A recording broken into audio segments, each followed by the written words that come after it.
विधानसभा निवडणुकीचा निकाल लागल्यापासून सर्वांच्याच मनामध्ये असणाऱ्या प्रश्नाचं उत्तर अखेर मिळालेलं आहे। कारण महाराष्ट्रामध्ये भाजपचाच मुख्यमंत्री होणार हे आता स्पष्ट झालंय।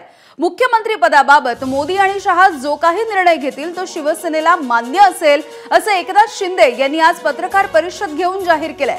सत्ता स्थापनेमध्ये शिवसेनेकडून कोणतीही आडकाठी नसेल असा निरोप शिंदेंनी मोदी आणि शहा यांना फोनवरून कळवलाय। उद्या दिल्लीमध्ये अमित शहांच्या उपस्थितीमध्ये फडणवीस, शिंदे आणि अजितदादा यांची बैठक होणार आहे आणि या बैठकीमध्ये सत्ता स्थापनेच्या संदर्भात महत्त्वाचा निर्णय घेतला जाणार आहे। दरम्यान गेल्या 2 दिवसांपासून मौन बाळगून असलेल्या एकनाथ शिंदेंनी पत्रकार परिषद घेतली आणि अनेक अनुत्तरित प्रश्नांना पूर्णविराम दिलेला आहे।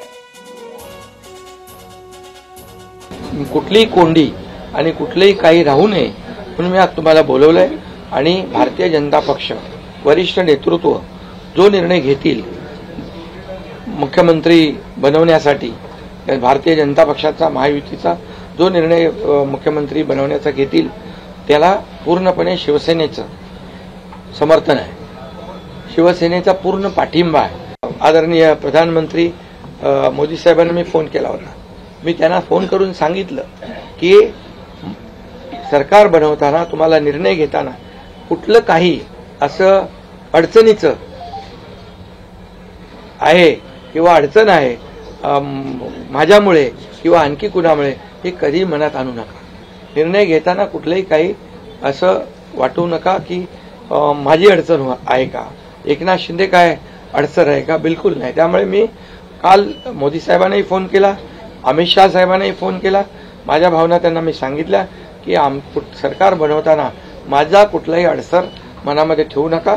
तुम्ही जो निर्णय घ्यायचा तो तुम्ही निर्णय घ्या आणि तो निर्णय मला मान्य असेल। मी आपल्याला एवढंच सांगेन की मी समाधानी आहे आणि या 2.5 वर्षाच्या कारकिर्दीमध्ये झालेल्या कामांवर।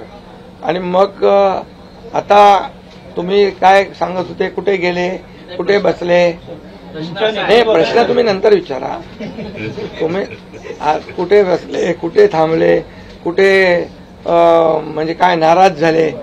आम्ही असे नाराज होऊन रडणारे नाही रे, आम्ही लढणारे लोक आहोत। एबीपी माझा, उघडा डोळे बघा नीट।